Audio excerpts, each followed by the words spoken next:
Quien controla el pasado, controla el futuro.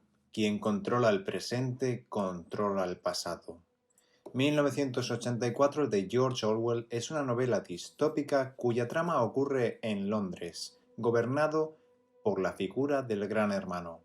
Se trata de un país dominado por un gobierno totalitario que mantiene en constante vigilancia a sus habitantes e incluso espía sus pensamientos para mantener el orden. Es una de las obras más icónicas del siglo XX. Es una crítica a la economía planificada, al comunismo, a la burocracia y a la falta de libertad del individuo. El individuo con sentido crítico frente al Estado. Winston Smith es el protagonista, un hombre corriente que cree tener memoria, principios, dignidad y pensamiento propio. Se siente crítico frente a la apabullante realidad que le rodea, pero sabe que está solo con sus recuerdos y sus dudas contra las estrictas directrices del gobierno.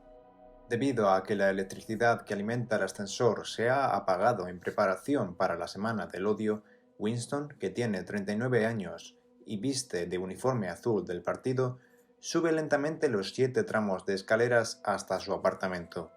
En cada rellano de las escaleras cuelga un cartel que representa el enorme rostro de un hombre con bigote negro. Debajo un texto dice lo siguiente: "El gran hermano te está vigilando". Mirando a través de la ventana se pueden ver hileras de edificios podridos y bombardeados. Winston no puede recordar si Londres siempre ha tenido este aspecto. Lo distrae la vista de 4 gigantescas pirámides blancas brillantes. Es su lugar de trabajo, el Ministerio de la Verdad, el cual controla los medios y la educación. El Ministerio de la Paz, que hace la guerra, el aterrador Ministerio del Amor, que mantiene la ley y el orden, y el Ministerio de la Abundancia, que gestiona los asuntos económicos. Este paisaje tiene un gran parecido con el Londres de la década de 1940, bombardeado repetidamente por Alemania durante la Segunda Guerra Mundial. Orwell pretende que el lector vea un paralelo entre el mundo decadente de 1984 y la devastación causada por los nazis. Winston trabaja en el Ministerio de la Verdad, donde modifica los registros históricos para que concuerden con la versión del partido. De este modo se convence a las personas de cualquier cosa, ya que se utilizan los datos falseados. En momentos como este, Winston reflexiona sobre su trabajo y sobre lo que implica.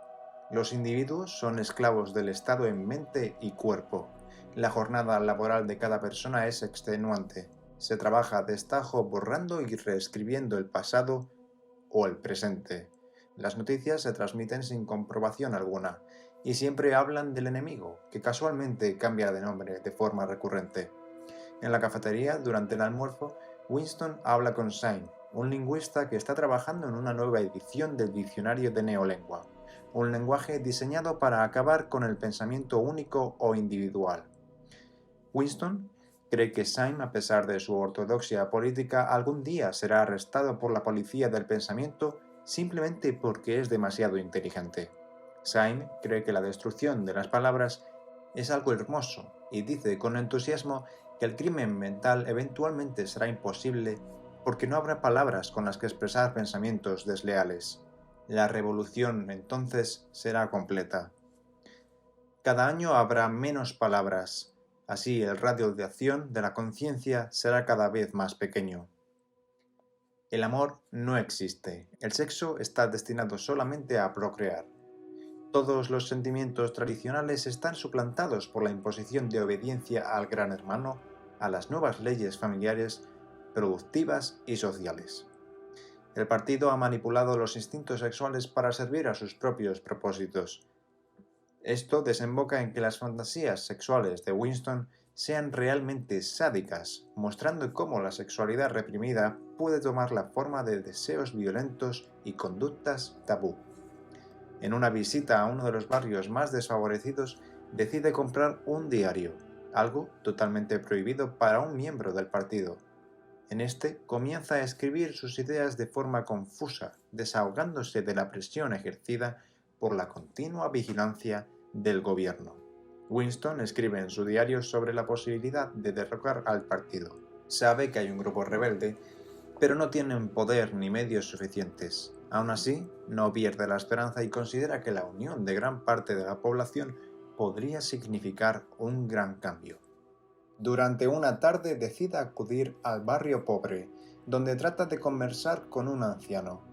Su objetivo es entender qué había antes del partido y si es cierto que el sistema capitalista explotaba a la población. Sin embargo, el señor apenas recuerda nada, por lo que regresa a su casa con las mismas dudas, no sin percatarse de que alguien le está siguiendo. Una mujer. Se piensa que pertenece a la policía del pensamiento. Estos agentes se caracterizan por arrestar a los ciudadanos que piensan en cosas que van en contra de las consignas del partido. El crimen del pensamiento es el más grave de todos los crímenes sancionados por el partido. La policía del pensamiento utiliza máquinas llamadas telepantallas que observan y espían a sus ciudadanos. Mediante estas herramientas logran cazar a la oposición.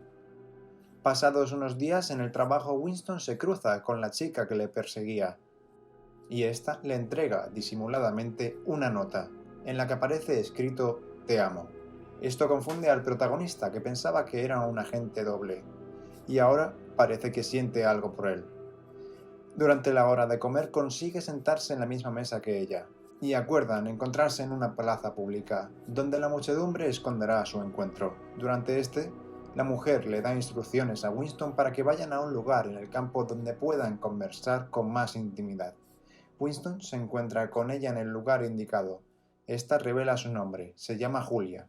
Le cuenta que ha establecido relaciones con otros hombres del partido, tras lo cual la pareja hace el amor en unos arbustos donde no pueden ser vistos. Para Winston este momento y saber que Julia ha estado con más hombres le da esperanza, porque le indica que hay más rebeldes dentro del partido y consecuentemente en la sociedad. La masa empezaba a reflexionar, se daría cuenta de que nunca podría imponerse a los demás y acabaría sublevándose. Julia personifica la psique del individuo oprimido bajo un régimen despótico absoluto que suprime la individualidad, la creatividad y las relaciones humanas personales. Winston y Julia tendrán encuentros esporádicos durante los próximos días. Ambos son conscientes de que lo que tienen no durará mucho. Hablan de guerra, economía y sociedad. Sueñan despiertos por casarse y con participar en una rebelión activa contra el partido. Winston intenta hacer entender a Julia que la historia se altera cada día, pero Julia no ve el significado de este hecho.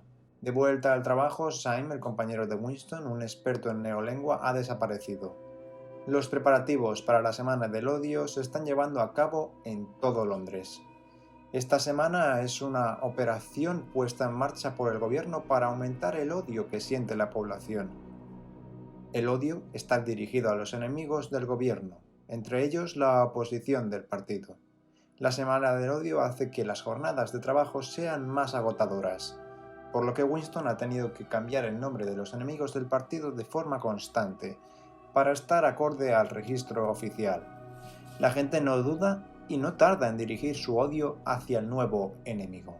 La guerra es algo imprescindible para el sistema, ya que así los gobernantes consiguen que las masas no tengan conocimiento de la vida en otros lugares. Su espíritu rebelde se hace cada vez más fuerte. En este momento del relato aparece un nuevo personaje, O'Brien, un compañero que les invita a formar parte de la Hermandad, una agrupación contraria al régimen. Con ganas de seguir luchando, Julia y Winston se reúnen con él y reciben el manifiesto revolucionario. Sin embargo, las esperanzas de estos se truncan pronto cuando descubren que O'Brien es un agente infiltrado que les ha engañado. Su detención es rápida y las torturas terminan siendo efectivas. Tanto Julia como Winston se traicionan el uno al otro y también a sus principios. Una vez son liberados, Winston se sienta en un café donde muchos miembros expulsados del partido suelen ir a beber.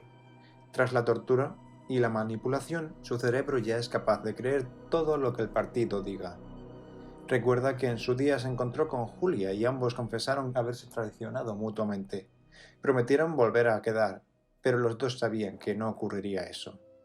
Los recuerdos de su madre y su hermana también llegan a su mente, lo que le hace llorar. No obstante, inmediatamente se obliga a pensar en que eso es un recuerdo falso. Al alzar la vista ve una imagen del Gran Hermano, y éste le hace sentir feliz y seguro. No tiene duda de que lo ama. Si quieres hacerte una idea de cómo será el futuro, imagina una bota aplastando un rostro humano incesantemente.